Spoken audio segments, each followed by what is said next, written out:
on, let's be positive, people. Here we go. Come on, let's be positive. Come on, let's be positive. Just stop right there. No negativity. Let's be positive. LBP. Let's be positive. Matt Gunn joined us out of Twizel. I've had a mate just text me, mate, and he said, that community board meeting thing, I laugh every time I hear it. Let's take it off the to-do list because we've done a couple of things. Martin, it's a day to be positive. Let's be positive. I've got some positive news for the platform. Go on, mate. And I tell you what's happening is people are starting to hear the promotional material, see the pieces on Facebook, and thanks to one of your social media posts, I copped a serve from the wife this week, Deputy Chair of the Community Board, Martin. Oh, no. All right, Saturday night, sitting around at a friend's place, sitting at a mate's place, and he says, in front of her, I heard Matt's piece about the Community Board on the platform. And she said, you what? What are you talking about? You at it again. She said, are you at it again? What did you say? I said, I spoke positively about that meeting, That's Tracy. right. I spoke ultimately positively about it. And Cody says, actually, Tracy, what he said was he was hoping that someone would run him, blow a whistle, and have him red carded. and in the end, I had to plead the fifth. I said, I can't remember anything about that day. But the positive bit being is social media is starting to work. It's getting out there, Martin. And I had a quiet Saturday night after that.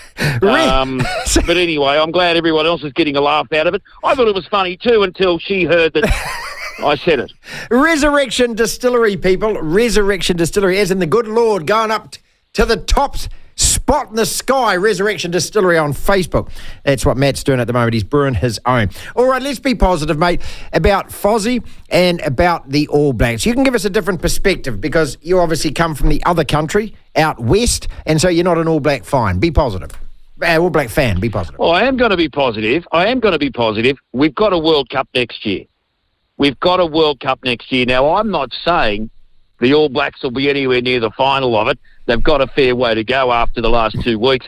But Ireland deserves some credit. They came to play, and they did play. And they deserved to win that series, actually. What I was surprised about is how the All Blacks came out after the halftime break, but it just wasn't enough. No. They just haven't quite got it. They don't like to go into a ruck. They don't like the possession game. They like to kick and run and try and get possession, but they weren't getting that either. Ireland made it look far too easy. Every time they got the ball, they rumbled forward. They looked aggressive on attack and defence, and we got a World Cup next year. Mm-hmm.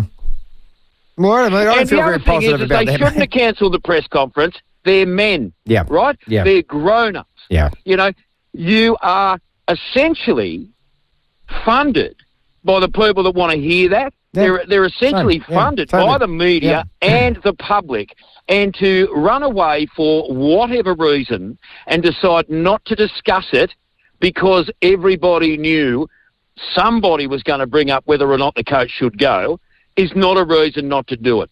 Yeah, look, I agree. And I think it was gutless and stupid. Look, I also think that, you know, I'll come hard on the CEO who writes a press release. Again, these are grown men getting paid hundreds of thousands of dollars. Fozzie could easily have just answered that question and said, listen here, all of you that are going to ask, turn the cameras on yourselves. You can paint yourself in front of the mirror asking the question. Ask it out loud. Here you go. And here's the answer. And that would have ended that straight away. For Mark Robinson, mate, as the CEO, to write a press release, I mean, for God's sake, man. You know, What's he got to say? What's he got to say that anyone wants to hear? Nothing. Is he involved in the coaching? No. Is he involved in the structure of the squad? No. Does he play? No. Does he know the rules?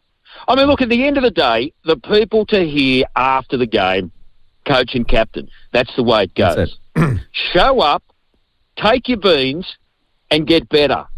But to hide away, I'm not going to say I got no respect for him, but I've got no respect for the decision not to be there. Yeah, I agree. I just think it's silly. Yeah, nothing good comes of not showing up. All it does is it just drags it out. Look, we've done this. You've been involved with me doing this job before. You know exactly what it is. All that means is for the next 5 days that all everyone's going to talk about is that. But I tell you what, I'll be positive about it. With the All Blacks losing, at least no one cares about the Warriors losing their 8th game in 9 now. No, it's almost as if they didn't play. No, they didn't, mate. It doesn't matter anymore. Hey, but their CEO you can't get fronts upset up with the Warriors anymore because you're expecting it to happen. That's it. And this whole All Blacks package, which I heard an interview this morning with a psychiatrist trying to calm the fans down, it means New Zealand still cares about the All Blacks. At least that is a thing. It's a thing. It's a great thing. You know, for a radio station that I heard when I was taking a drive with a mate, broadcasting good information to the fans means that at least someone cares. So take a deep breath and let them reassess. If your CEO, Cameron George, who won't answer any of these questions, he just expects the fans to turn up. Your team's lost 8 out of 9 and no one gives a stuff anymore with 6 or 7 games of the season to go. How well are you doing your job, mate? Hey? Let's be positive about the doggies because I picked you in the sweep, mate, or in the betting, and you dogged us again.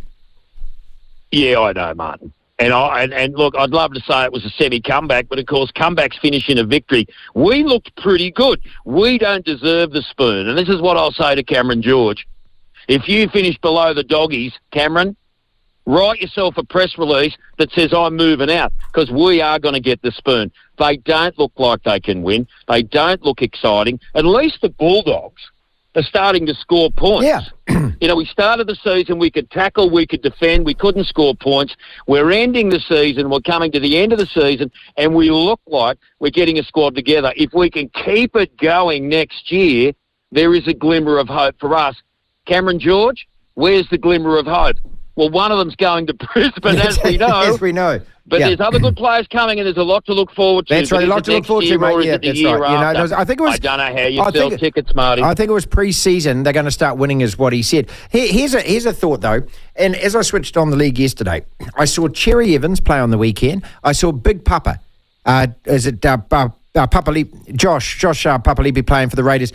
Matt, you've worked in sport like me a long time. When would any New Zealand rugby player back up from a test match, like an origin match, and 3 or 4 days later turn out for his upside? Mate, they can't even talk for 2 days after a test match. They're so stressed out by it. Yeah, these origin guys go through what they went through. How do they do it? It's superhuman, mate. One of the most intense stadiums or games that you can play as a rugby league player, and then to turn out for club again in a few days, it's mind-blowing, Martin. And the fact that players have to be rested through the season and given weeks off so that they can manage their body, it's laughable when you see guys like that. It's not that Cherry Evans is a massive, big unit, you know, small guy, talented guy, playmaker. He needed to show up for the club. Yeah. He showed up for the club. That's it. No, I don't know how they do it. I would have thought that you would probably need a week off. And that's kind of why they used to do that. Give them a midweek game all the time and then a weekend off, or that, you know, spread it out a bit thinner. But, you know, they didn't do that this year. And these players showing up, they need a pat on the back. And it says to other sports people, we are the toughest players there are. Yeah. All right, a couple of things before we go. England beaches. So Eddie Jones. I mean, how does that make you feel, mate? When an Aussie coach like Eddie Jones, mate, comes back with the Poms, mate, and dicks you on your own turf, mate. Oh yeah, come here and say that. Come here and say that. You're lucky you've got security holding me back, Martin. Yeah, right. Okay. Oh look, you know, at the end of the day, the Wallabies aren't that good. No. We take every win with a big smile, and when we get beaten, we say, well, it's the Wallabies. You know, we were competitive, but not good enough. Eddie Jones is a good coach. Yep. England were a good team. Again, like the Irish, they deserve to win. And as I say, Australia competed in that series, so maybe we can compete at the World Cup. We've got a World Cup next year, but it may be going north. Finally, then, just give us a weather update because, you know, we've had nor'westerly gales, we've had severe thunderstorms. It's been freezing cold up in Auckland. I mean, I had to turn the heater on briefly this morning, so I just want to know, just put it in a perspective for us. All right, torrential rain, Absolutely torrential rain. Thunderstorms in the shadow of the Southern Alps like you've never heard before, rumbling on seemingly for 30 seconds or 40 seconds at a time. We have got flooded fords. I've got to go the long way home. I've probably got some melted snow finally at my place, but the big guy upstairs has decided to dump more snow on us tomorrow and Wednesday. So we'll be back to normal. We've had 5 degrees today, but we'll be back to -4 or 5 midweek, Martin. So it's all looking positive down here again. Thank you. Matt Gunn with us, ladies and gentlemen, being absolutely positive he does every Monday. But you know, we've got more culture than a penicillin factory. The Platform.